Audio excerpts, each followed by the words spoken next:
bienvenidos a este módulo 4 sobre sentencias de la Corte Interamericana contra México en casos sobre derechos humanos de las mujeres y justicia de género. Como habíamos comentado en el módulo anterior, cuando vimos mecanismos internacionales, ustedes saben que dijimos que la Corte Interamericana, al hablar de ella como un mecanismo de protección de derechos humanos de las mujeres, dijimos que la Corte así tenía dos competencias bien definidas, y una era la consultiva y otra la contenciosa. A través de la contenciosa era la facultad de la Corte para definir o para tratar casos específicos de violaciones de derechos humanos, que esos casos eran remitidos de forma directa por parte de la Comisión Interamericana, con la participación de los representantes de la víctima. Sin embargo, el único filtro que hay para llegar a la Corte Interamericana pues es la comisión. Entonces, lo definimos ahí, establecimos que este mecanismo iba a conocer de los casos, iba a sancionar a los estados por su responsabilidad en la violación de los derechos contenidos en los instrumentos interamericanos. Vimos también que esencialmente se trata en el ámbito de las mujeres, pues se tratará de la Convención Belén do Pará, de la que explicamos y hablamos en el módulo anterior, y también, además de la Convención Belén do Pará, pues se trata de las violaciones al tratado fundamental del sistema interamericano, que es la Convención Americana. En este módulo, donde vamos a hablar de las sentencias en específico, pues vamos a hablar sobre 4 sentencias que son muy importantes cuando hablamos de derechos humanos de las mujeres y justicia de género. Estas 4 sentencias son las sentencias en contra de México. Obviamente hay muchísimas sentencias más respecto a derechos humanos de las mujeres, pero en esta ocasión solo vamos a hablar de esas 4. ¿Cuáles son esas 4? Bueno, a partir del año 2009, México, ante la Corte Interamericana, fue acumulando una serie de sentencias en su contra. Entonces, a partir del 2009, con la publicación por parte de la Corte Interamericana de la sentencia de Campo Algodonero, pues también surgieron otras sentencias en otros temas también, piensen en Castañeda Gutmann, pero también surgieron estas sentencias de las que vamos a hablar hoy.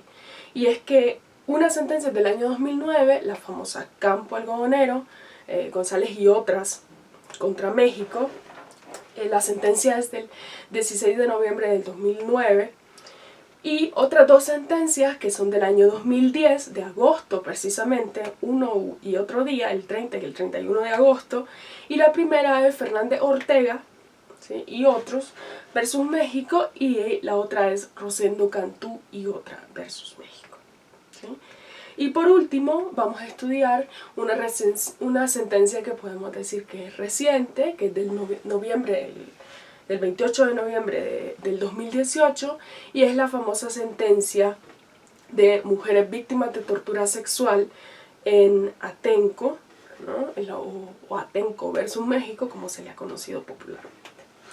Bueno, entonces esas 4 sentencias que nos van a ocupar por un rato hoy, vamos a trabajarlas a partir de una metodología específica que hemos diseñado para este espacio.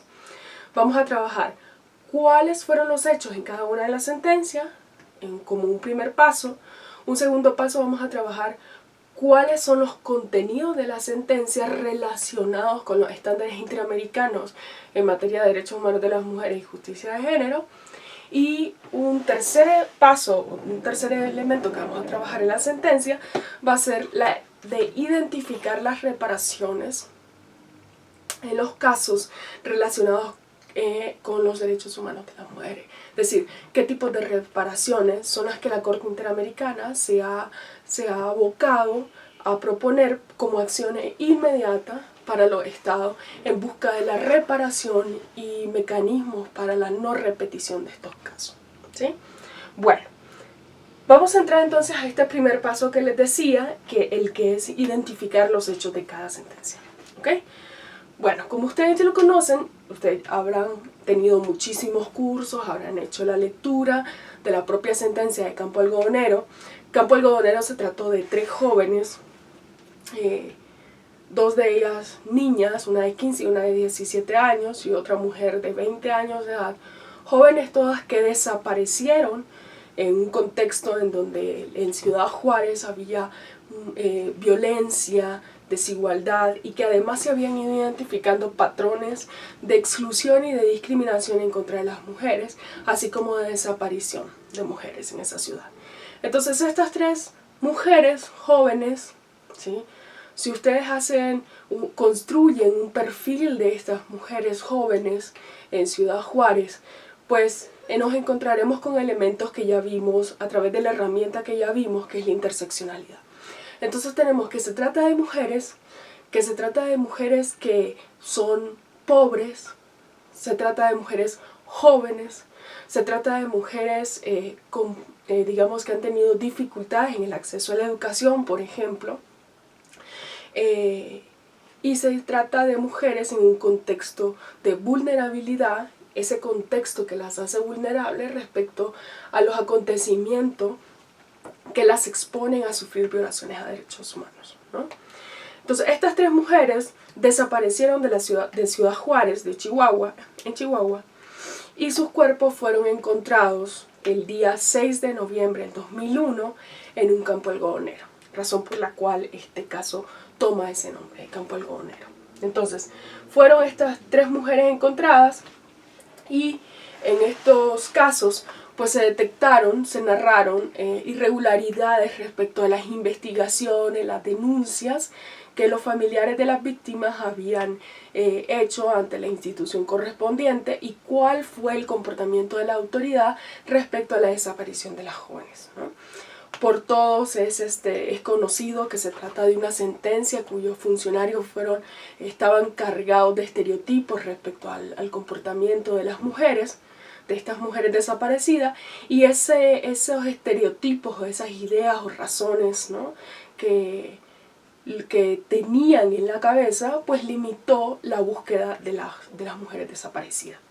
Lo que obviamente representó una responsabilidad para el Estado mexicano respecto de las obligaciones de diligencia debida en los casos de desapariciones de las mujeres. ¿Okay? Dentro de los derechos que a la Corte Interamericana más bien se le solicitan como violados, pues está la vida, la integridad personal, la libertad personal, todos en relación obviamente con el artículo 1.1 de la Convención, pues que es la obligación general de garantizar los derechos, pero también están involucrados los artículos 8 y 25 de la Convención Americana, que son los derechos relacionados con el derecho humano de acceso a la justicia, ¿sí? Está la vida libre de violencia, que como ya lo vimos es un derecho que está consagrado en la Convención Belén do Pará, que lo vimos en la sesión anterior, es el artículo 7.1 de la Convención. Y también en este caso está la Convención sobre Derechos del Niño involucrada, porque como les narré respecto al perfil de las mujeres, pues dos de ellas eran menores de edad, una de 15 y una de 17 años. Entonces, ¿cuáles eran los reclamos que los familiares de las víctimas tenían respecto de los procedimientos de desaparición y posterior muerte e investigación y delimitación de las responsabilidades en las muertes de estas tres chicas? ¿Cuál era? Bueno, primero la responsabilidad del Estado por la desaparición y muerte de estas tres jóvenes, dos de ellas menores de edad. La otra era la falta de medidas de protección del Estado para prevenir pues la muerte y la desaparición, ¿no?, de las mujeres.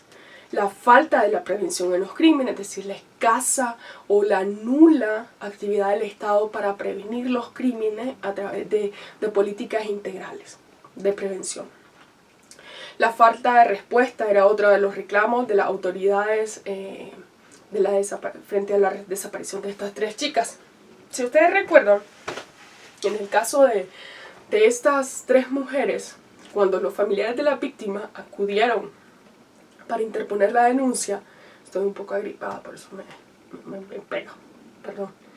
Entonces cuando fueron a interponer la denuncia, pues se dieron cuenta que había un problema con las autoridades que los recibían, porque muchos de ellos simplemente ni querían levantar la denuncia, sino hasta que pasara un plazo razonable, decían ellos, que les permitiera o que identificar una desaparición.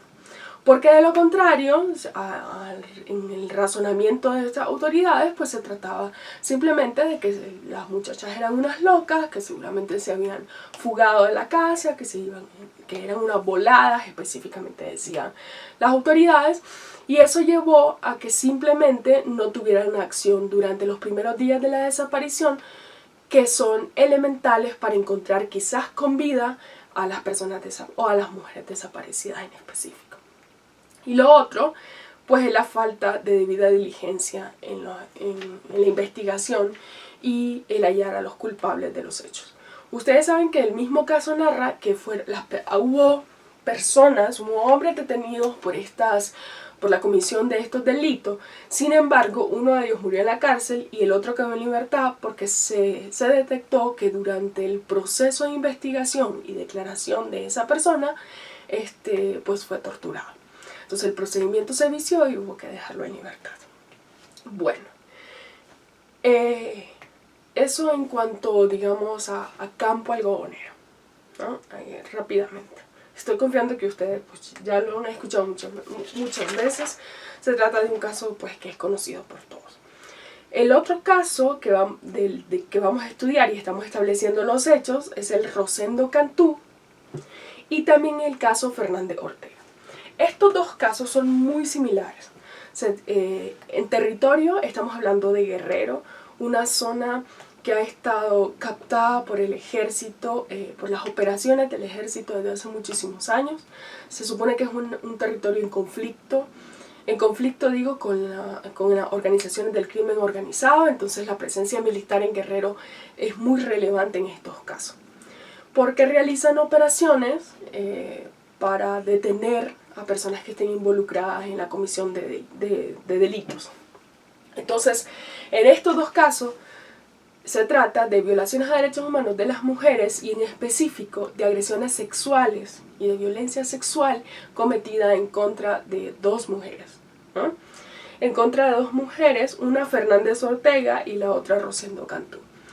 Desde la interseccionalidad, igual que en campo algodonero, cuando identificamos el perfil de las mujeres, pues se trata de dos mujeres que viven en una situación de pobreza, pero que además de ser mujeres, de ser pobres, tienen ineficiencia en cuanto a las instituciones que garantizan los derechos de las mujeres y los derechos básicos en general son nulas. Hay que caminar 8 horas, según narraban ellas, para tener atención hospitalaria, ¿no?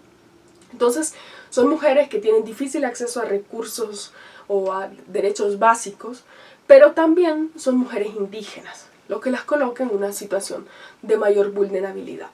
Y como mujeres de una comunidad indígena, pues se les dificultaba el español. En este contexto, bajo este perfil de mujeres, una de ellas se encontraba un día en el río, estaba lavando ropa y después de haber lavado la ropa iba a bañarse, cuando vio que llegaron militares, un grupo de militares con un hombre detenido y la comenzaron a interrogar respecto de una lista que ellos tenían de personas, ¿no? Una lista con nombres de personas de la comunidad. Entonces le preguntaban que si sabía de ellos, que dónde estaban, no sé qué. Uno de los militares procedió, todo este interrogatorio se dio obviamente apuntándola con un rifle y uno de ellos pues la violó frente a los otros, ¿no? Frente a todo el grupo de militares que estaban ahí. Ese es un caso. El otro caso es de una mujer que estaba en su casa con sus 4 hijos. Llegaron 11 militares, 3 de ellos entraron a su casa y una vez que entraron a su casa le comenzaron a interrogar.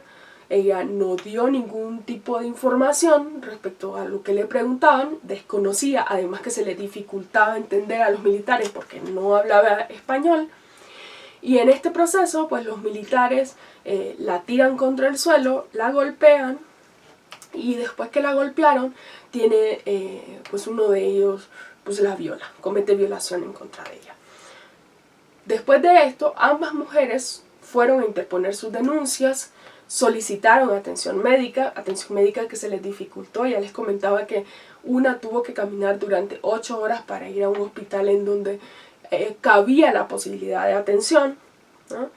Y por otra parte, la denuncia se dificultó, pues cuando el Ministerio Público se dio cuenta que eran acciones cometidas en contra del ejército y cuando se efectuó la notificación respecto de este comportamiento de los militares, de esta violación, pues simplemente el caso se fue a jurisdicción militar. Ustedes saben que México ha tenido un conflicto muy fuerte respecto a la competencia de los tribunales, militares cuando los militares en servicio cometen violaciones a derechos humanos. Por todos pues es conocida esa situación. Bueno, entonces ambos casos tienen como característica fundamental pues la violencia sexual, pero la violencia sexual que debe ser entendida como tortura, ¿sí? Y luego vamos a ver por qué. Pero también está la falta de diligencias e investigaciones, ¿no? La jurisdicción militar está relacionada con que el Estado ha incumplido su labor de reparar las violaciones a derechos humanos y también, obviamente, el acceso a la justicia de las mujeres, así como el acceso a la salud. Entonces, esos son dos casos más. Recuerden que se trata de militares, mujeres, la tortura y la violencia sexual, ¿no? Y el último caso, que como les venía comentando, va a ser el caso Atenco, que es del 28 de noviembre del 2018, el cuarto caso, pues se trata de violaciones a derechos humanos de 11 mujeres, y digo 11 mujeres porque eso fue la solicitud ante la Corte Interamericana, no porque no haya más. En el marco de las detenciones del 3 y del 4 de mayo del 2006 en operativos en la zona de Texcoco y Atenco, en operativos para restablecer, según la autoridad, el orden público, ¿sí? Les cuento rapidito de qué se trata el caso, ¿no?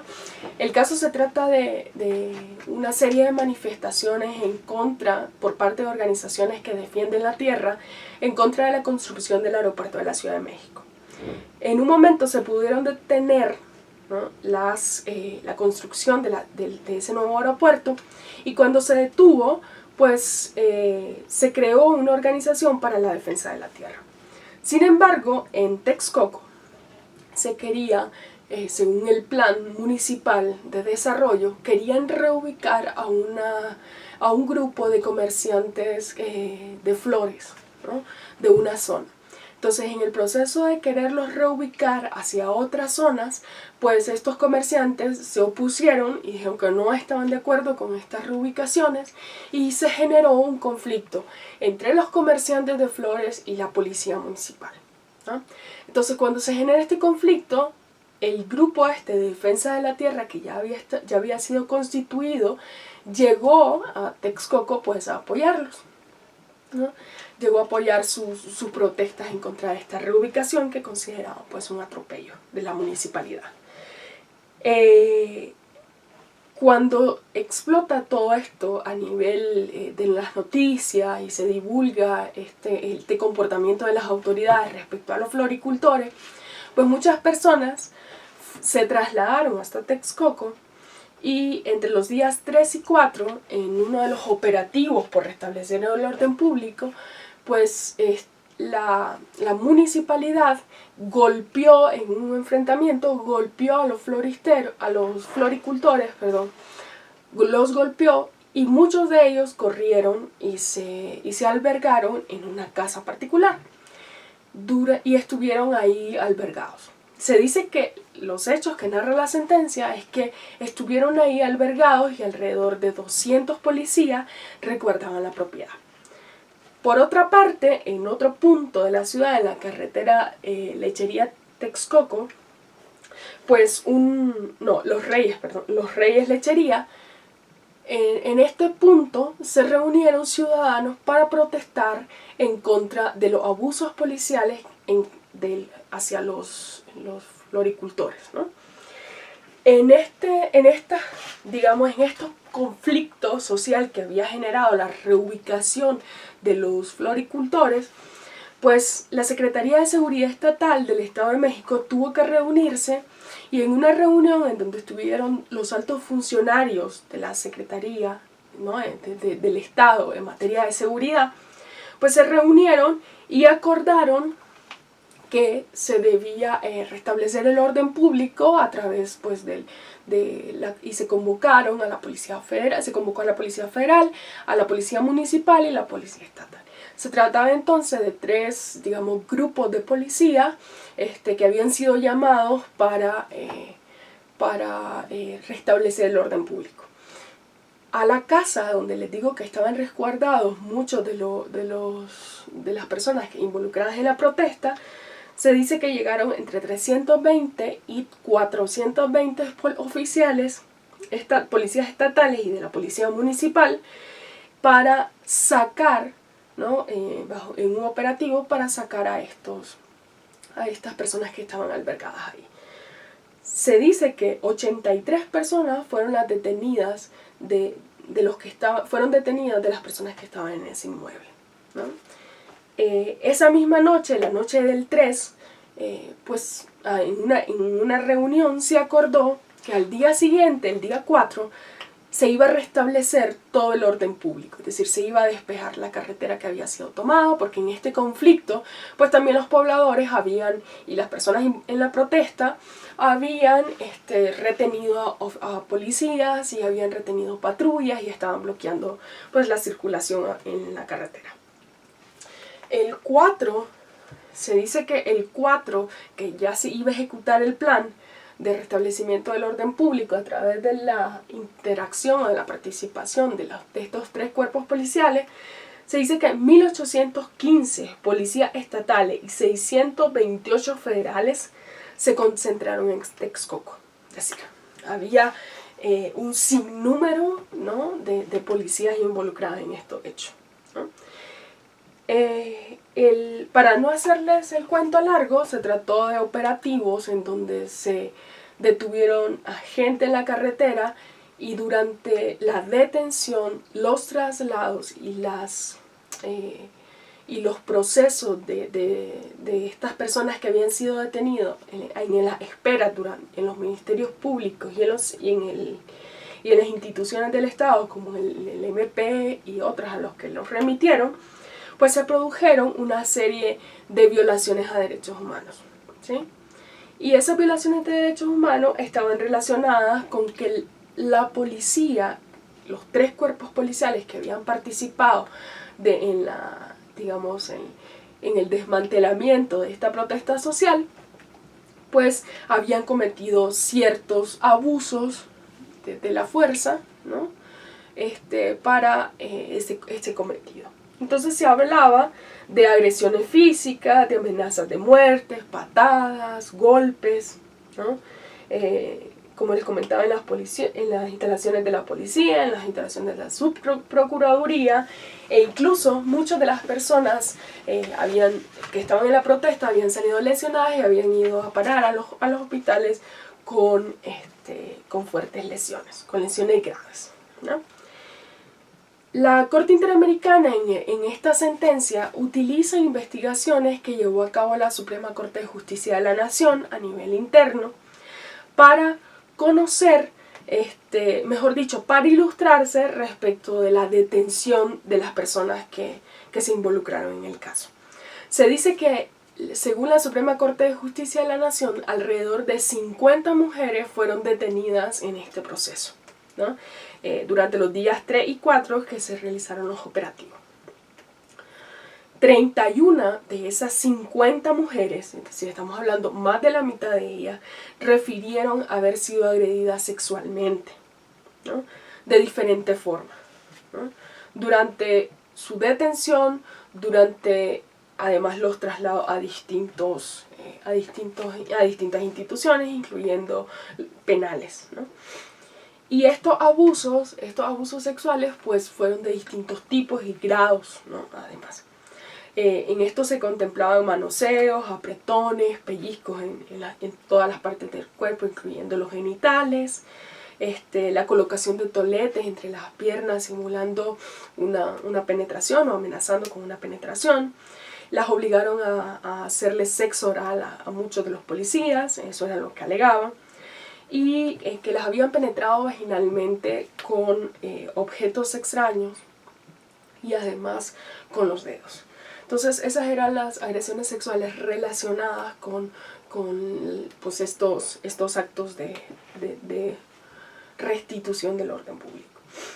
En todos estos, digamos, procesos de violencia sexual o agresión sexual en contra de las mujeres, pues no solo fue la agresión directa física, sino que también se trató o narra el caso que hubo una violencia sexual, verbal, cargada de estereotipos en contra de las mujeres, ¿no? Y entonces, por ejemplo, decían que las obligaban a cubrirse el rostro mientras las golpeaban y les decían que esto no hubiera pasado si estuviera en su casa lavando traste, que no debía estar en la calle en una protesta, que debían comportarse, que debían haber estado cuidando a sus hijos en la casa o cocinándole al marido, ¿no? Todos obviamente estos eran reclamos por su participación en esta protesta social, ¿no? O apoyar esta protesta social. Luego de esta denuncia, ¿cuál fue el comportamiento de las autoridades? Bueno, estuvo complejo porque las autoridades de seguridad en un primer momento negaron cualquier denuncia de las mujeres sobre violencia sexual. Luego se constató que obviamente no se les permitió a las mujeres hablar de las agresiones sexuales en sus declaraciones, ni tener la posibilidad de que un médico las evaluara físicamente respecto de esas agresiones. Entonces, el secretario general del gobierno del Estado de México dijo en una de las entrevistas, cuando se les preguntó respecto de estas agresiones o de estas denuncias en contra de los policías, dijo que no había ningún indicio para poder establecer averiguaciones previas en casos de violencia sexual, porque simplemente no se habían realizado ningún tipo de exámenes ginecológicos a las mujeres, y que además pues el gobernador en ese momento del Estado de México llegó a decir que en el manualito de las revoltosas o de las revueltas, ¿no? Y de las personas que participan en las revueltas, el manualito indica que las mujeres deben de decir que han sido abusadas sexualmente. Entonces se trata de una postura de los altos funcionarios del Estado de México en materia de seguridad, y el gobernador incluso, de hablar o de desmentir a toda costa las agresiones sexuales en que estuvo involucrada la policía en sus diferentes, digamos, en sus diferentes modalidades o grados, ¿no? En estos actos tan repudiados. La Comisión Nacional de Derechos Humanos, que también realizó su investigación al respecto, pues le evidenció al gobernador en ese momento que sí se habían dado abusos, ¿no? por parte de los policías durante estas manifestaciones, y que sencillamente, como hubo muchas digamos, muchas actuaciones por parte de la policía para dar causa a las detenciones y sobre todo para encaminar averiguaciones respecto de las agresiones que ellas estaban manifestando y se habían cometido en contra de ellas, pues no se recaudó la información suficiente para abrir esas carpetas.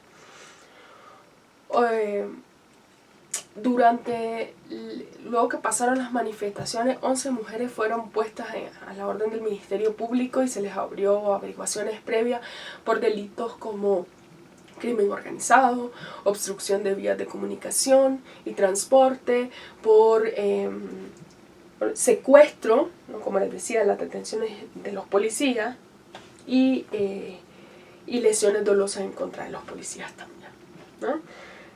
Otra de las cosas respecto al comportamiento de las autoridades de alto nivel en materia de seguridad sobre las cuales están supeditadas las policías fue que el comisionado de la Agencia de Seguridad Estatal del Estado de México atribuyó los abusos de los policías, escuchen, al nivel de estrés del operativo. O sea, la idea o la justificación del comisionado en su momento era que la policía estaba tan estresada que perdió el control, ¿no? Una situación que por demás pues no se puede justificar de esa manera. Bueno, esos son los antecedentes, digamos, o los hechos, el primer elemento en esta metodología que hemos construido de identificar los hechos específicos de cada uno de los casos. Entonces vamos a hacer un recuento. Se trata de la desaparición y muerte de 3 mujeres en Campo Algodonero. Se trata de la violencia sexual y tortura en Rosendo Cantú y Fernández Ortega. Y se trata de la tortura y violencia sexual en Atenco y el uso indiscriminado de la fuerza para reprimir la protesta social en la sentencia de Atenco, que es del año 2018. ¿Okay? Bueno, establecido así, vamos a pasar al segundo paso. Y era justamente el analizar el contenido de la sentencia a partir de los estándares interamericanos en materia de derechos humanos de las mujeres, ¿no? El primer estándar, a partir del cual vamos a identificar situaciones en estos 3 casos, es el estándar de discriminación en contra de las mujeres basadas en consideraciones de género. ¿A qué me refiero? Vamos a ir hablando del estándar y cómo lo identificamos en cada uno de los casos. Por ejemplo, en Campo Algodonero, la Corte Interamericana, ¿no?, tomó nota, ¿no?, por los alegatos del Estado de la existencia de un patrón de discriminación en Chihuahua basado en la creencia de la inferioridad de las mujeres respecto de los hombres. Es decir, el Estado dijo, sí hay un problema de seguridad respecto a las mujeres. Tenemos muchos casos de desaparición de mujeres y de violencia, y eso está fundado, según los estudios que hemos hecho, las investigaciones que hemos realizado, dice el mismo Estado, está fundamentado en la idea de que las mujeres son inferiores. Y como inferiores, pues obviamente se les trata de otra forma. Porque el inferior es distinto, ¿sí? El inferior no hace parte de la comunidad, ¿sí? Somos una comunidad y el que es extraño está por allá. Entonces, fundados en esa idea de inferioridad, pues obviamente se justifican agresiones, violaciones, desapariciones, torturas y cualquier otro trato que sea degradante para la dignidad de las mujeres. Entonces, al reconocer esta situación, se habla en Campo Algodonero de una discriminación sistemática. ¿Qué significa una discriminación sistemática? Significa que los casos relacionados con violencia en contra de las mujeres presentan patrones y características que se pueden encontrar, que les son comunes, digamos, ¿no?, y que influyen en los motivos y en la forma que se ejerce la violencia en contra de las mujeres, ¿no? Y entonces ahí juegan un papel importante los roles culturales, los roles sociales y los roles de espacio, ¿no?, en el que se desenvuelven tanto las mujeres como los hombres.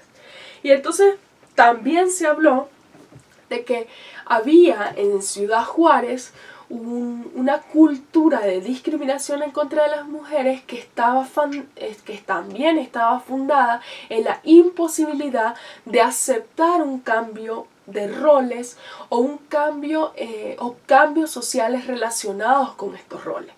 Y se hablaba de que, por ejemplo, con la incursión de las maquilas en el estado de Chihuahua, pues las mujeres habían pasado a tener un rol más participativo en el ámbito del trabajo. Entonces ya había menos mujeres en el hogar y más mujeres trabajando. ¿no? Y ese cambio social no había sido bien procesado por los hombres, se dice en el caso y en las investigaciones que realizaron distintas organizaciones en Ciudad Juárez, que podía ser uno de los fundamentos a través de los cuales los hombres resentían tanto la participación de las mujeres en espacios más públicos, ¿no? En espacios, mejor dicho, en espacios públicos que antes ellos consideraban como propios o ejerciendo actividades que también les eran propias, como el rol de proveedor, ¿no? De ser el único proveedor. Esta idea de que los hombres son los proveedores, son los fuertes, son los que llevan el sustento al hogar, pues fue un cambio que no fue superado socialmente por Chihuahua, sino que se resintió tanto que fue creando un ambiente de hostilidad en contra de las mujeres, ¿no? Además de esto, lo que se dicen es que estos estereotipos respecto de los roles de las mujeres en este estándar de discriminación basada en el género, pues se evidenció a través del comportamiento de las autoridades en los momentos de la denuncia de desaparición de las mujeres, ¿no? Cuando te encontrás con estereotipos que están en las personas, porque las instituciones al fin pues no son nada más los edificios, sino que pues están compuestas de personas como ustedes, como yo, que también tenemos, digamos, percepciones, creencias y comportamientos, y que esos comportamientos influyen en la forma de cómo nos relacionamos con otras personas, pues justamente esos estereotipos de los cuales ya venimos hablando en Ciudad Juárez, pues tuvo una consecuencia directa respecto de las actuaciones del funcionario público que recibió la denuncia. Y eso obviamente con la consecuencia directa de generar impunidad en esos casos, ¿no? Y eso estaba relacionado a que cuando los familiares de las víctimas acudían pues a levantar las denuncias, decía: no, todavía no hay que hacer nada, voy a tomar declaraciones, y incluso se habla en la sentencia de que los primeros días desde que se tomaron las denuncias, se levantaron las denuncias, pues los funcionarios, las autoridades encargadas de la investigación de los casos, pues nada más habían hecho trámites formales como levantar testimonios y cositas así, pero que en realidad no se activó toda la maquinaria institucional que permitiera buscar e incluso encontrar con vida pues a las víctimas, ¿no? Entonces, de esa forma se fue estableciendo un vínculo entre la discriminación en contra de la mujer y la violencia, ¿no? A tal punto que hoy por hoy consideramos la violencia como una forma de discriminación en contra de las mujeres, ¿no? Y pues también estábamos hablando, justo que está relacionado con los estereotipos, de esta violencia de género, que es una violencia estereotipada. Como ya les comentaba, eso se funda en otro estándar que lo podemos identificar de forma muy precisa, y es el estándar de cultura de la discriminación, ¿sí? Una cultura de la discriminación en contra de la mujer que no ha sido erradicada por parte de los estados y que en muchas ocasiones lo que ha hecho esa cultura es generar impunidad. Cuando la Corte Interamericana habla de esta cultura de impunidad en los casos relacionados con las mujeres, pues se refiere a una cultura que lo que ha hecho es, frente a la inoperancia de las instituciones o a la falta de acción de las instituciones, lo que ha hecho es mandar un mensaje a la sociedad de que no importa, de que no es relevante, de que la violencia en contra de las mujeres no es relevante y por tanto no es castigada, y cuando no es castigada, pues genera una percepción de impunidad respecto de quienes cometen los abusos en contra de las mujeres. Es decir, y la Corte toma, ¿no?, el caso de las personas de color en Estados Unidos y dice que cuando los actos los actos de discriminación en contra de las personas de color en Estados Unidos no fueron sancionados, ¿no?, generaron la creencia de que no importaba Y entonces, por analogía, la Corte Interamericana hace lo mismo con las mujeres y dice, mientras no sancionemos los casos de violencia en contra de las mujeres, estamos enviando un discurso de que esos actos pueden ser repetidos una y otra vez. Y es muy sencillo en realidad el análisis, ustedes piénsenlo. Cuando yo estoy viendo que, pienso así, que nuestros hijos quieren meter el dedo en el toma corriente, ¿no? Y yo no hago nada, yo no le digo nada al niño, pues el niño cree que está haciendo un comportamiento que es permitido y que puede seguir jugando ahí. Pero cuando yo castigo, ¿no?, ese comportamiento y digo, no, ahí no se toca, ahí no se juega, con eso no se juega, con eso no se puede ir en contra, ¿sí? Con eso no se puede tocar. Cuando yo establezco los límites respecto del juego en esa área, pues el niño resiente, pero no solo resiente, sino que inhibe un comportamiento, ¿sí?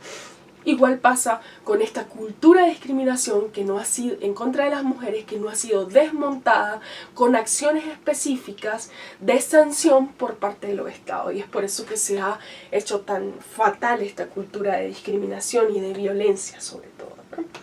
Por ejemplo, en el caso de las mujeres víctimas, el caso Atenco, ¿no? En el caso Atenco, se dice que la Corte, o sea, se dijo por la Corte, mejor dicho,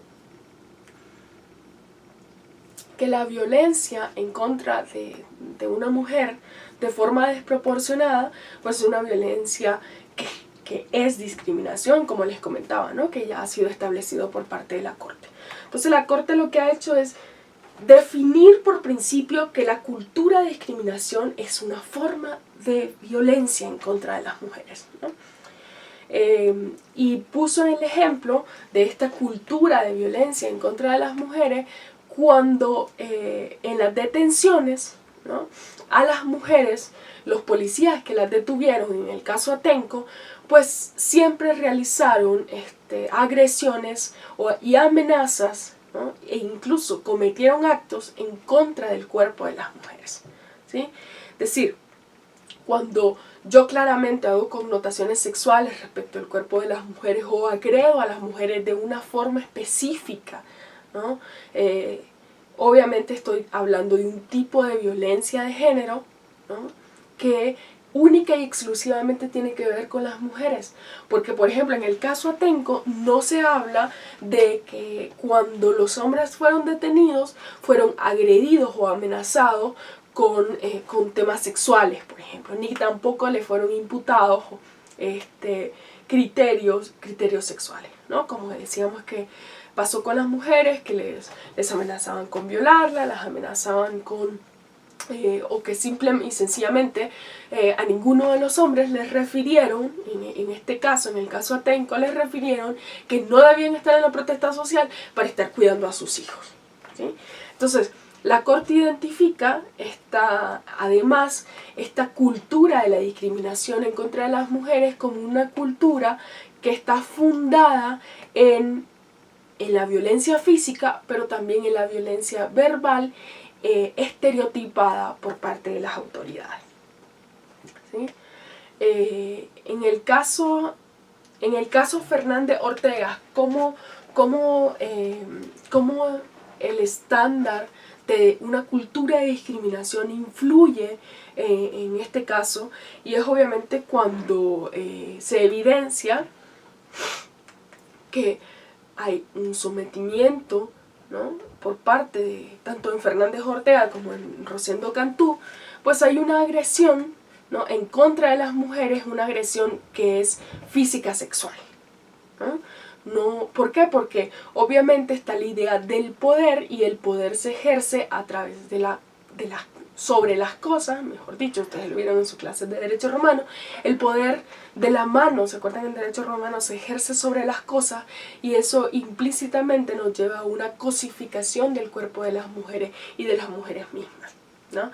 Entonces, como el caso Fernández de Ortega y Rosendo Cantú, ¿no? Hay una cosificación del cuerpo de las mujeres que inmediatamente el poder, llámese el poder asociado a los militares, asociado a los policías en estos casos, pues reacciona cosificando el cuerpo de las mujeres y tomando autoridad y tomando poder, un poder que es ilegítimo respecto del cuerpo, de su cuerpo.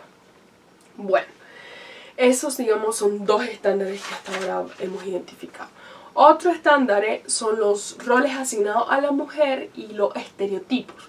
Como ya les he comentado, pues hubo una mentalidad estereotipada en todos los casos, ¿no? Tanto en Atenco, pues digamos, la exigencia que se da a las mujeres era por qué no estaban en su casa haciendo tortillas, por qué no estaban en su casa cuidando a los hijos, porque si estuvieran realizando ese comportamiento social que los estereotipos o los roles de género les exigen, pues no estuvieran pasando por las agresiones sexuales que pasaron. Esa era la lógica de las autoridades involucradas, ¿no? Y, por ejemplo, en el caso Atenco, una de las víctimas, que es Normaide Jiménez, les voy a leer lo que dijo, lo que declaró.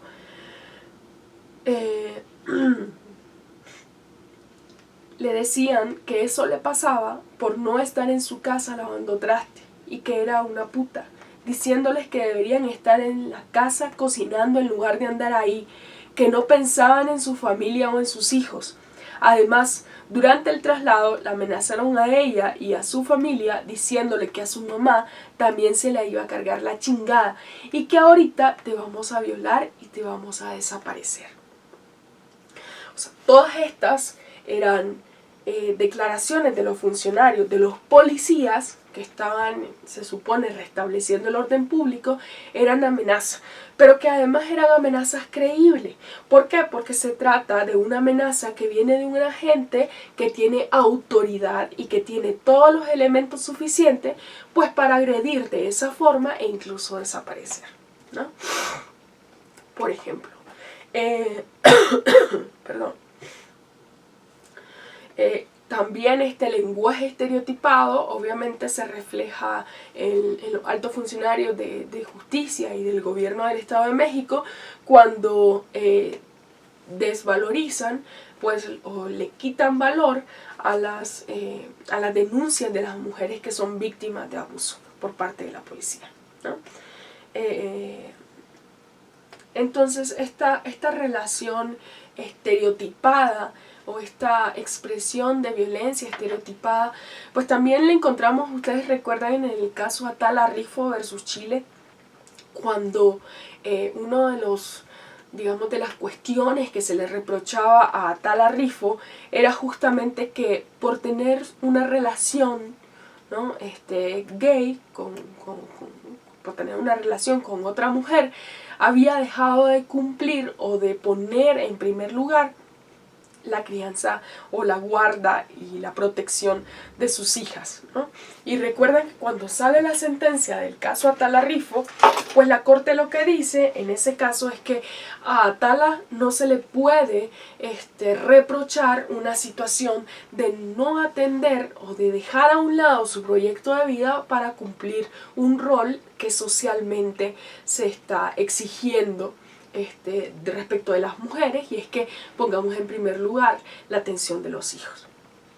O sea, no es un argumento decir que cuando Atala es lo que dice la Corte Interamericana, en otras palabras, que Atala ha preferido tener una relación a sus hijas, porque no operan así.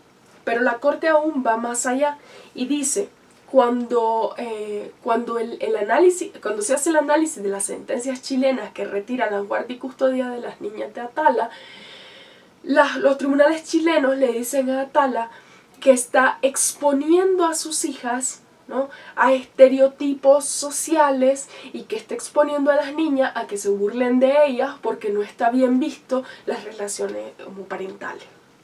Lo que hace la Corte Interamericana es decirle al Estado chileno es que vos, Estado chileno, sos responsable por esos estereotipos sociales. Y tu responsabilidad es erradicar esos estereotipos sociales que permiten incluso la violación de derechos humanos, ¿sí? Incluso para estas niñas.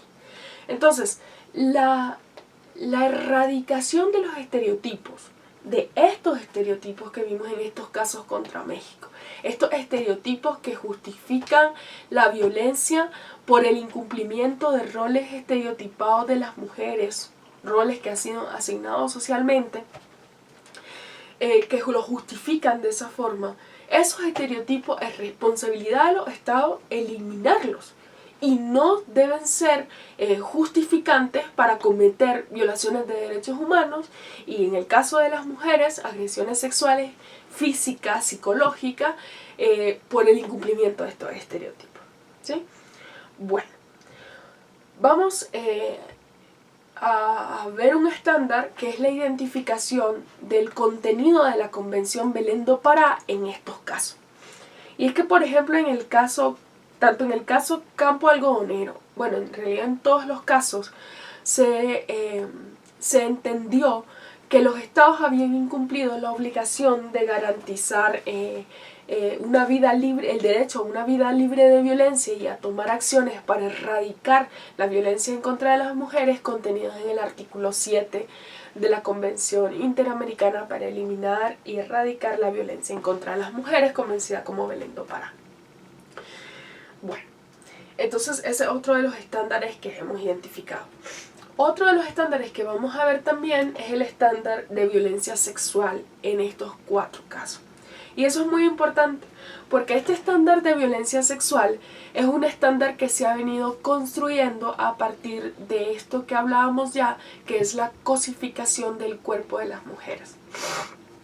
Quizá ustedes en algún documento que ya leyeron, y justamente si lo recuerdan en Crímenes de Paz, Crímenes de Guerra, de la lectura del primer módulo que hicieron, se trata de cómo las mujeres han sido botines, ¿no?, de guerra y de cómo se ha cosificado el cuerpo de las mujeres al punto de que puede ser utilizado para herir al enemigo, ¿no? Es decir, cuando una noticia hace algunos años, ¿se acuerdan del secuestro de las niñas de Borocaram? Yo me había llevado a las niñas de tu comunidad, porque cuando me llevo a tus mujeres, te agredo, porque las mujeres te pertenecen. Entonces es la idea de la cosificación del cuerpo de las mujeres y de la vida de las mujeres y de las mujeres como botín de guerra. Entonces, en estos casos, lo que nos ha ayudado a dotar de contenido este estándar de violencia sexual es justamente elementos que están asociados a procesos de guerra, en donde la violencia sexual y esto que les narraba, el secuestro de mujeres, pues ha sido desarrollado por otros tribunales, ¿no? Específicamente por la Corte Europea y por el sistema europeo en general. Entonces, la violencia sexual en contra de las mujeres pues es la principal, digamos, expresión de la violencia y de la falta de respeto a la dignidad de las mujeres, ¿no? Y que, tal y como lo ha establecido la Corte, tanto en el caso Fernández Ortega como Rosendo Cantú, ha dicho que no solo afecta o este comportamiento de violencia sexual en contra de las mujeres es un comportamiento que lacera la vida de las mujeres, sino también la vida de sus familias, ¿no? Porque los daños o las consecuencias de las agresiones sexuales en contra de las mujeres, pues tienen un impacto tal que irradia a toda la familia. Y es por eso que pues, debemos establecer prioridades en la atención a estos casos, ¿no? Pero además de esta idea de que es la peor forma de dañar la dignidad de las mujeres, la violencia sexual, también la violencia sexual jurídicamente viola los artículos 11, que es el derecho a la vida privada de las mujeres, y el artículo 5, que es la integridad personal. ¿Y por qué se habla de la vida privada de las mujeres? Porque y la integridad sexual, la integridad personal la entendemos de forma muy sencilla. Pero la vida privada de las mujeres, porque se dice que cuando agredo sexualmente a una mujer, estoy retirando el consentimiento de las mujeres a decidir sobre con quiénes establecen o no una relación sexual.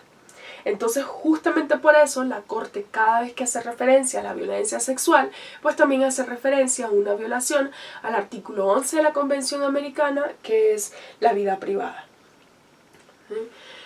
Otra de las cuestiones que es importante resaltar respecto a la violencia sexual es que la Corte Interamericana evidenció en el caso Atenco, por ejemplo, que la violencia y las agresiones sexuales habían sido parte o habían hecho o se habían constituido un patrón de desarrollo durante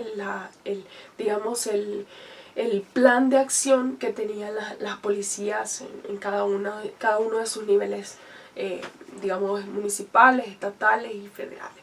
Entonces, era un patrón que hacía parte de su plan por contener la protesta social. Y eso, obviamente, es un factor importante porque estamos diciendo que la propia autoridad, ¿no? Policial, en este caso, la propia autoridad emitió, ¿no? un comportamiento o accionó un comportamiento que puede verse durante todo su plan de acción. Desde las primeras agresiones o las detenciones siempre estaban relacionadas con las agresiones sexuales, ¿no? Entonces, la violencia sexual, en el caso de Atenco, pues fue un patrón y no se trata de casos aislados, pues como lo vimos anteriormente, de las 50 mujeres detenidas, más del 50% de esas mujeres, es decir, y la Corte es clara y dice que 31 de las 50 manifestaron haber sido agredidas sexualmente, ¿no? De las formas en que ya vimos anteriormente. Entonces, estas agresiones y la violencia sexual en estos casos pues, en todo estuvo presente, ¿no? Porque también en Campo Algodonero se estima de que antes de la muerte de estas 3 mujeres, dos de ellas niñas, pues pudieron haber sido agredidas sexualmente antes de darles muerte, ¿sí?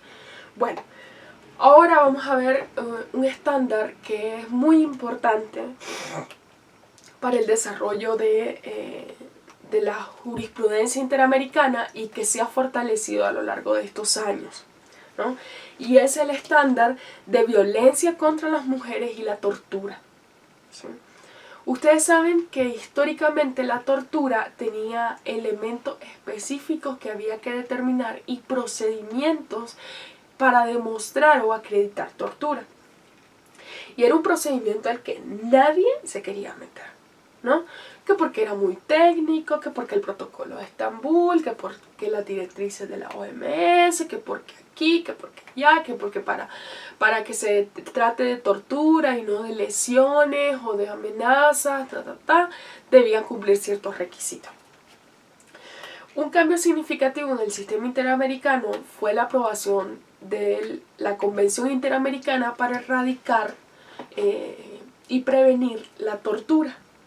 ¿Por qué? Porque la convención eliminó elementos que hacían que la tortura fuera restrictiva a ciertas acciones y a ciertos agentes que participaban en ella.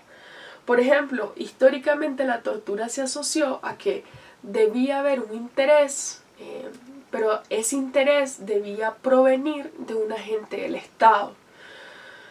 Situación que ya en el sistema interamericano cambió, porque no es preciso que la tortura venga de un agente estatal, sino también puede ser un agente particular. Si ustedes recuerdan, en la videoconferencia que vimos de Magali, en la sesión introductoria, justamente se habla de un proceso de tortura que fue llevado a cabo por un particular, que era el compañero de vida del caso, ¿no? Del caso de la persona que nos narró contra Venezuela, obviamente un caso de la Corte Interamericana, que nos narró Magali, que nos explicó perfectamente. Entonces, lo que hace, por ejemplo, en el caso Fernández Ortega y en el caso Rosendo Cantú, así como en el caso Atenco, lo que hace la Corte Interamericana es traer de la Convención Interamericana para erradicar y prevenir la tortura, pues los elementos que hacen que la tortura suceda o no suceda, o que haya tortura o que no. Primero, lo que hace la Corte es identificar cuáles son esos elementos, ¿no? Y los elementos son la intencionalidad y que esa intención tenga como objetivo que cause un sufrimiento, ¿no? Ya sea físico o mental, con un fin o propósito determinado.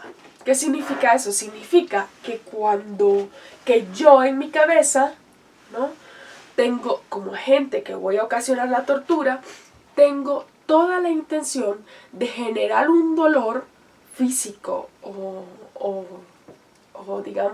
mental o psíquico de tal magnitud que me permita conseguir el objetivo que yo me he trazado. Por ejemplo, en los casos Fernández Ortega y Rosendo Cantú, pues la intencionalidad de la gente se trataba de militares, ¿sí?, de militares que tenían cierta autoridad, ¿no?, provista por el Estado para hacer operativos en la zona, ¿no?, y que la comunidad sabía que ellos representaban. Entonces, la idea de la intencionalidad hace que en estos casos de Rosendo Cantú y Fernández Ortega, igual en el caso Atenco, pues el agente, los militares o los policías involucrados tuvieran un comportamiento que les permitiera causar dolor para un fin determinado. Ese fin determinado, ¿cuál era? Pues obviamente conseguir información. Recuerden que en el caso Rosendo Cantú y Fernández Ortega siempre les preguntaron si conocían a ciertas personas de la comunidad, ¿no? Siempre hubo un cuestionamiento previo a la agresión, ¿sí?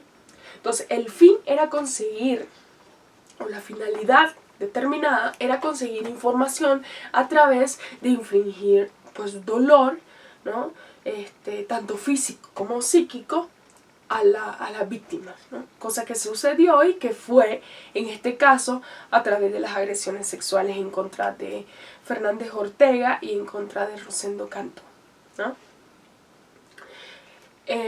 Pues cuando la Corte Interamericana evalúa el dolor físico o psíquico, pues encuentra que la violación es la máxima expresión tanto física de dolor físico y mental sobre todo, ¿no? Y que las repercusiones respecto de la violación sexual son tan severas que, como ya les he comentado anteriormente, no solo traen consecuencias en las víctimas, sino también en sus familiares, ¿sí?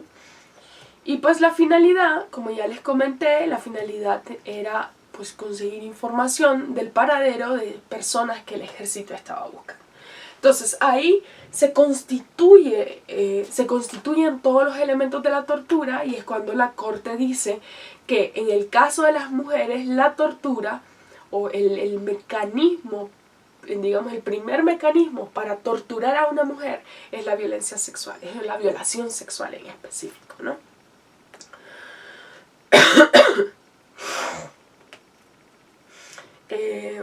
Eso, digamos, es la tortura como una expresión de la violencia en contra de las mujeres. Otro de los estándares que nos encontramos es la debida diligencia para erradicar la violación y para erradicar la violencia y para prevenir la violencia. Tanto en los 4 casos, en realidad, pues lo que nos encontramos es que hay falta de medidas integrales para proteger o para prevenir la violencia en contra de las mujeres.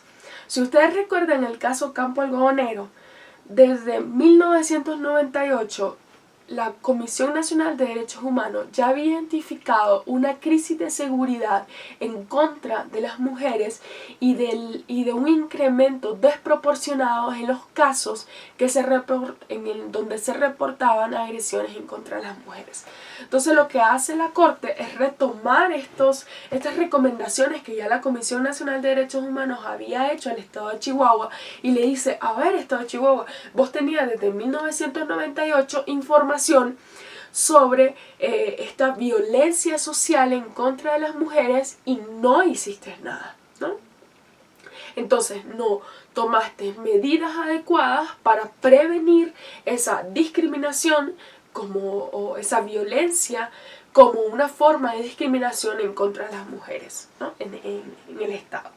Entonces es una, digamos, es una de las consecuencias. Y lo otro es que conociendo esta información, ¿no?, está la teoría de la responsabilidad de los estados. Ustedes saben que, digamos, no se le puede achacar al Estado, ¿no?, o responsabilidad al Estado de forma ilimitada. Pero sí se le puede reprochar a los estados comportamientos de particulares cuando ya se ha advertido de respecto del comportamiento de esos particulares. Por ejemplo, no podemos hablar de responsabilidad directa del Estado por la muerte de estas 3 mujeres, en el caso Campo Algodonero, pero sí podemos hablar de una responsabilidad del Estado en la obligación de prevenir si ya sabía que había un conflicto social. ¿Sí me explico? Bueno, un conflicto social entre los géneros que estaba ocasionando esta violencia, a eso me refiero.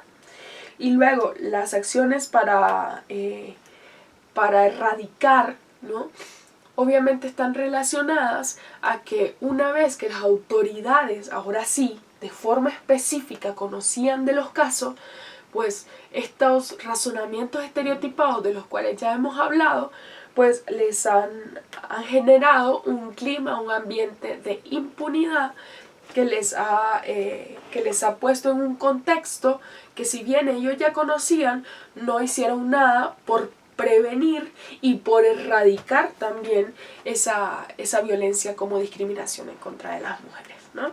Porque yo, cuando autoridad, sé que tengo muchísimos casos en donde las mujeres están desapareciendo y luego están apareciendo muertas, significa que tengo el deber de, en el siguiente caso que se me reporte, pues accionar toda la maquinaria institucional para prevenir la muerte o encontrar muertas a esas mujeres que están desaparecidas, ¿sí? Bueno, otro estándar que podemos identificar en esta sentencia, en las 4, es identificar un grupo vulnerable en las víctimas. Ves que cuando hicimos los hechos de cada caso, pues hablábamos de el perfil de estas mujeres, ¿no? Y por ejemplo, debemos destacar que en el caso Campo Algodonero se trataba de 2 niñas, una de 15 y una de 17. Obviamente había un deber estatal de protección sobre los derechos humanos de los niños, ¿no? Es decir, prevenir su desarrollo, prevenir obstáculos en el desarrollo integral, prevenir la protección superior del menor, prevenir que esos principios no fueran impactados de tal forma que los niños pues terminaran en una situación de violencia que culminara en la muerte, ¿no?, en la desaparición y luego en la muerte. Pero también en los casos de Rosendo Cantú y Fernández Ortega encontramos que se trata de mujeres que son mujeres indígenas, ¿no? Mujeres indígenas que además, piensen ustedes, se trata de niñas, ¿no? E identifiquen, vayan conmigo haciendo este ejercicio de identificar los grupos vulnerables. Niños, niñas, se trata de indígenas que consecuentemente, por el contexto de desigualdad en que vivimos en América Latina y en México en particular, se encuentran en un estado de exclusión social, de pobreza y que limita su acceso a la justicia, ¿sí? Entonces, todos estos son factores que en todos los casos hicieron que las víctimas pues se encontraran dentro de un grupo que debía prestársele mayor atención por parte de las autoridades, ¿no?, involucradas o que tuvieron conocimiento de los casos. Perdón. Un estándar más que hemos identificado en estas 4 sentencias es el estándar de acceso a la justicia. Y me voy a detener un poco ahí porque el estándar de acceso a la justicia es en realidad un abanico, ¿no?, sobre el cual se deben de tomar en cuenta elementos antes del proceso, durante el proceso y después del proceso. Muchos de los casos en donde se analiza el estándar de acceso a la justicia, pero enfocándonos en estos 4 casos que estamos evaluando, es que en realidad el estándar del acceso a la justicia ni siquiera lo vamos a evaluar a partir de durante el proceso, sino que son los elementos del acceso a la justicia vinculados al primer momento antes de un procedimiento en estricto sentido. Y estamos hablando de demoras injustificadas en las investigaciones o en la consolidación de las investigaciones. Estamos hablando de falta de capacidades técnicas por parte de las autoridades que se encargaron de los casos para juzgar con perspectiva de género, para atender e identificar la grave crisis de violencia en contra de las mujeres y discriminación en contra de las mujeres. Piensen ustedes en Campo Algodonero, un funcionario, un MP, que se hubiera dado cuenta de que ciertamente habían hechos vinculados a la violencia en contra de las mujeres por ser mujeres y que las desapariciones debían analizarse en ese contexto, ¿no? Y cuál hubiera sido la postura de estos agentes del MP de mayor diligencia o de tener mayor diligencia en la atención de estos casos, ¿no? La debida diligencia, obviamente, como les vengo diciendo, las irregularidades en los expedientes y las pruebas, el resguardo de las pruebas, el resguardo de las escenas del crimen, que son tomadas muy a la ligera y no son recuerdadas, y eso van obstaculizando el acceso a la justicia para las víctimas, pero también para los familiares de las víctimas. La imposibilidad de tener la verdad de los hechos, el derecho a la verdad, que es uno de los derechos tanto de las víctimas como de los familiares de las víctimas, el derecho a la verdad, el derecho a saber con certeza qué fue lo que le ocurrió a mi familiar o qué fue y quién fue la persona que victimizó, ¿no? La falta de protección judicial, obviamente, el generar un clima de impunidad, ¿no?, respecto de este tipo de agresiones, la participación de las víctimas, ¿no?, o la exclusión, mejor dicho, en la participación de las víctimas por parte de las autoridades. Si ustedes recuerdan, en Campo Algodonero los familiares de las víctimas no fueron tomados en cuenta. En caso Rosendo Cantú y Fernández Ortega, cuando las víctimas querían participar del proceso, les fue impedido de participar por problemas con el idioma. Pues no se les garantizó un intérprete que pudiera entrar en contacto con ellas y hacerlas partícipes de todos los procedimientos en que estaban involucrados. Con la manipulación de las declaraciones, estamos hablando del caso de Atenco, que justamente lo que narra las víctimas es que cuando ellas querían expresar y denunciar la violencia sexual que se había cometido en su contra, los funcionarios simplemente no escribían y no levantaban ese reporte. La revictimización en contra de las mujeres por parte de las instituciones y de las instituciones de justicia. Piensen en el caso Atenco, se le sometió a las mujeres a múltiples declaraciones con la idea de cuestionar su credibilidad, pero también a muchas de estas mujeres se les aplicó el protocolo de Estambul, que ustedes ya conocen, que es para los casos de tortura, y querían aplicar una y otra vez el protocolo de Estambul con todas las implicaciones que el protocolo de Estambul lleva. Entonces, todas esas fueron un sinnúmero de violaciones al estándar interamericano del acceso a la justicia, que limitó la posibilidad de que las mujeres encontraran mecanismos locales de reparación del daño respecto a las violaciones a sus derechos humanos y de la violencia institucional que habían sufrido, ¿no? Entonces, hasta ahí hemos evidenciado a más de 10 estándares respecto al contenido de los derechos humanos de las mujeres en esta sentencia.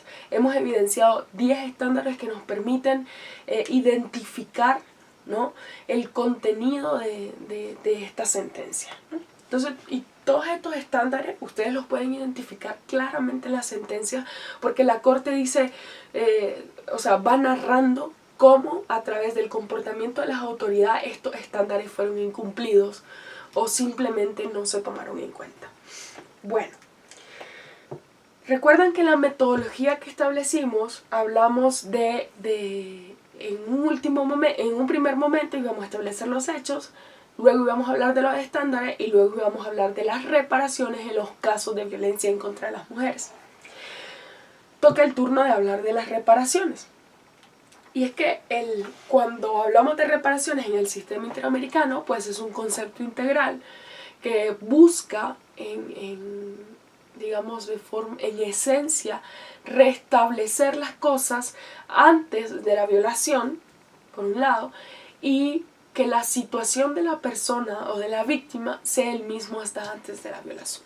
O sea, requiere que se restablezca la situación anterior a la violación, pero que también se eliminen todos aquellos efectos de la violación. Digamos, esa sería la reparación ideal en el caso de la víctima. Pero eso no sucede. Entonces, como eso no sucede, hay que establecer otro tipo de reparaciones que permitan garantizar pues un grado de satisfacción, digamos, respecto de aquel comportamiento que ya no puede ser remontado. Y en el caso de las mujeres, por ejemplo, en el caso Campo Algodonero, en donde México había reconocido una crisis respecto al comportamiento social de violencia en contra de las mujeres, sistemático además, la Corte dijo, bueno, es que en la parte de las reparaciones dijo, bueno, pero es que aquí ni siquiera tenemos un elemento hacia el cual retrotraernos para que podamos decir que la violación no ha sido, ya se reparó. Me explico mejor. La Corte dice, si reconocemos que hay un problema social de violencia y discriminación, pues no tenemos una sociedad a la cual restablecer el derecho conculcado de las mujeres. Porque si nos retrotraemos y vamos a aquel momento en el pasado, hasta antes de la desaparición, por ejemplo, pues sigue habiendo un clima, ¿no?, que expone a las mujeres a esa violencia y a esa inseguridad. Entonces lo que dice la Corte, primero, no tenemos un espacio al cual retrotraernos, ¿no? Y el evidenciar que no tenemos un espacio al cual retrotraernos, pues se constituye per se en una violación, ¿no?, al artículo 1.1 de la Convención Americana, que es el deber de garantizar los derechos, ¿sí?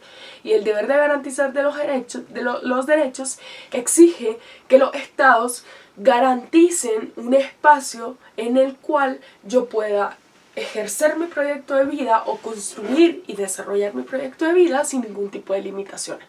Pero cuando me encuentro en una sociedad que discrimina, que estereotipa, que excluye y limita el ejercicio de los derechos, pues no es una sociedad en la que yo pueda desarrollarme.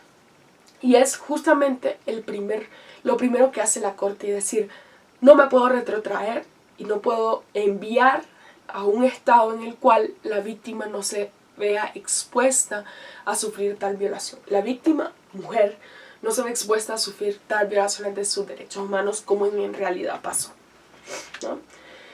Este reconocimiento de, digamos, lo que hace la Corte Interamericana es que este reconocimiento de que la situación social está mal obliga a los estados a un comportamiento que permita erradicar ese sistema social de discriminación y de violencia, ¿no?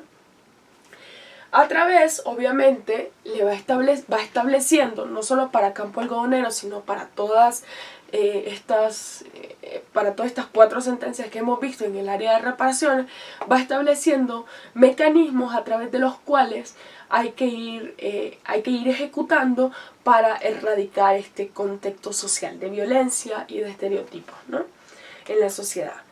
Y lo primero, por ejemplo, en el caso Campo Algodonero, la Corte Interamericana llama la atención respecto a la creación de protocolos para atender las desapariciones de mujeres. Por ejemplo, hace llamados a la creación o obliga al Estado mexicano a la creación de bases de datos de mujeres desaparecidas, para que en esa base de datos, que además debe ser pública, pues cualquier persona que tenga conocimiento de una desaparición pueda dar algún tipo de pista o indicio para encontrar a esa persona, ¿no?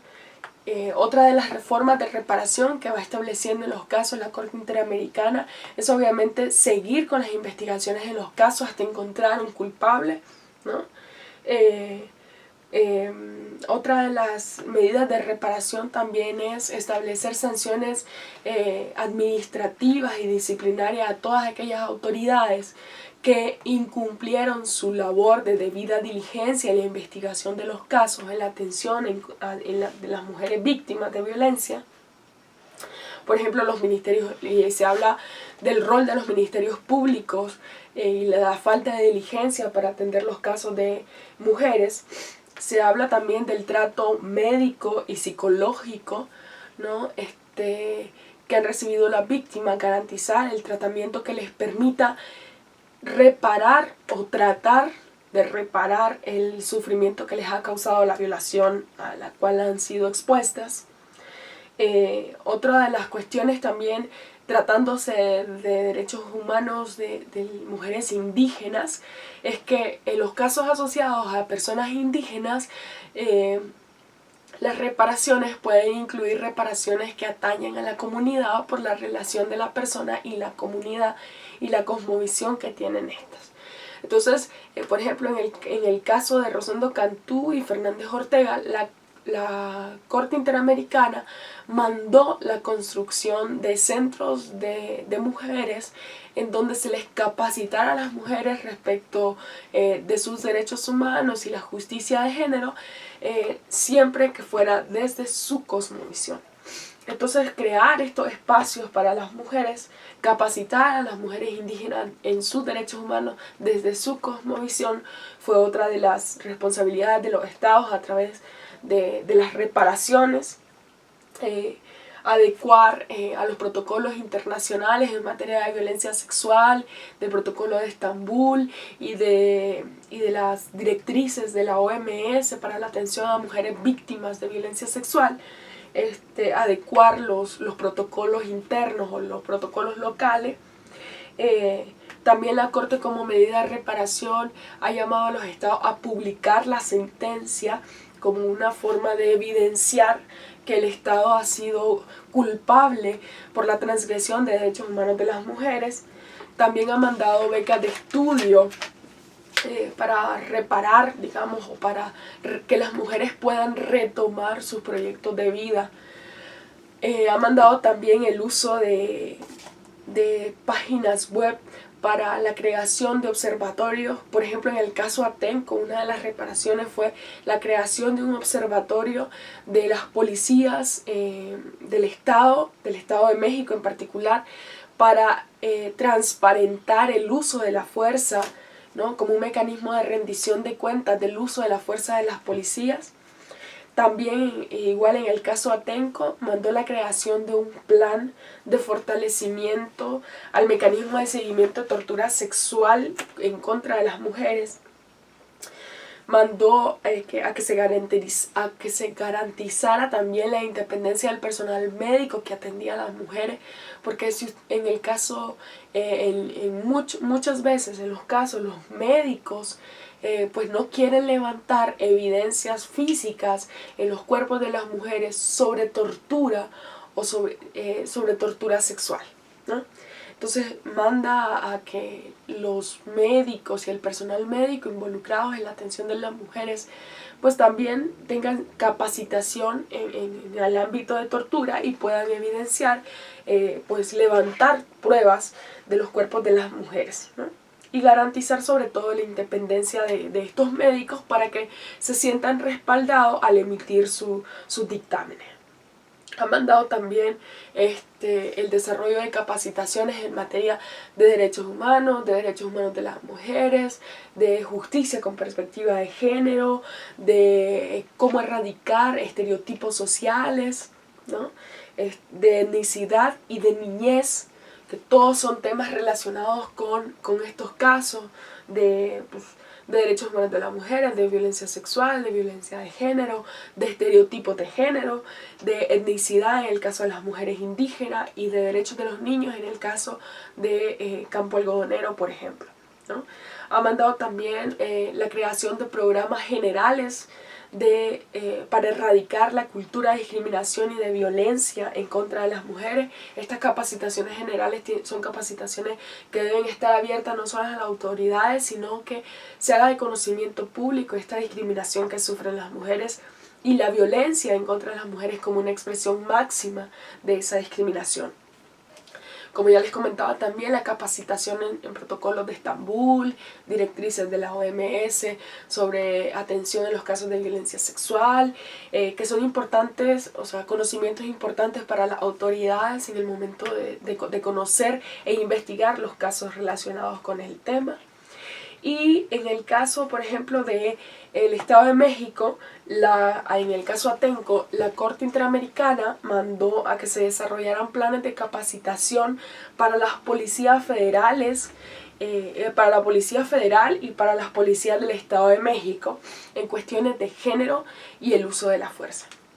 Entonces, digamos, ese es el cúmulo de reparaciones que en todos estos casos que están relacionados con mujeres, pues la Corte Interamericana ha mandado como medidas efectivas para no repetición y para reparar el daño que se le ha causado a la víctima. Bueno, eso es a grandes rasgos los temas digamos, el contenido de las sentencias, de estas 4 sentencias respecto a los derechos humanos de las mujeres y la justicia de género en los casos contra la Corte Interamericana y México.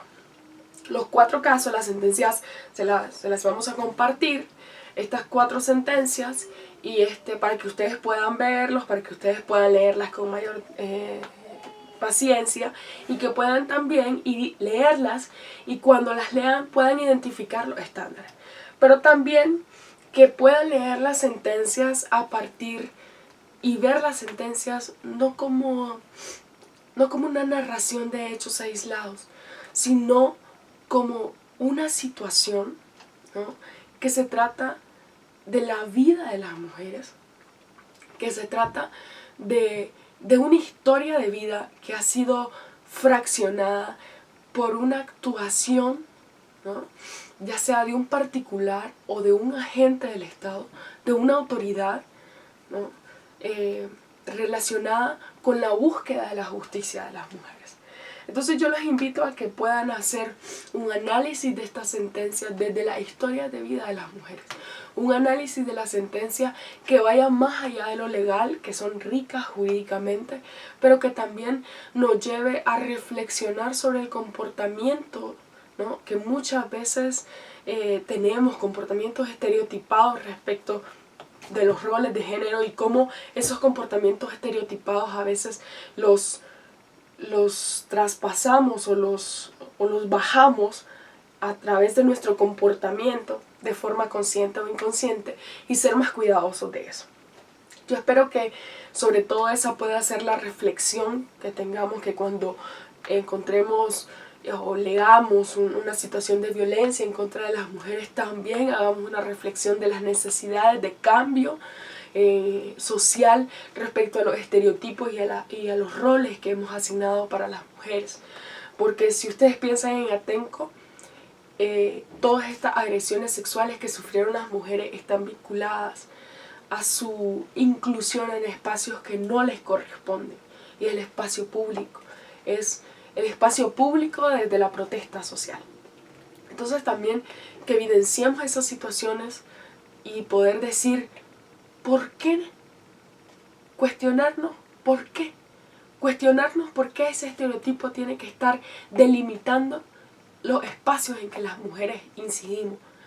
¿Por qué los estereotipos deben estar obstaculizando, ¿sí?, el ejercicio de nuestra vida privada? ¿Por qué los estereotipos deben estar obstaculizando el ejercicio de nuestros derechos económicos y sociales? ¿Por qué los estereotipos deben estar obstaculizando el acceso a la justicia para las mujeres? Y así sucesivamente. Muchas gracias por haberme acompañado y pues nos seguiremos viendo. Saludos.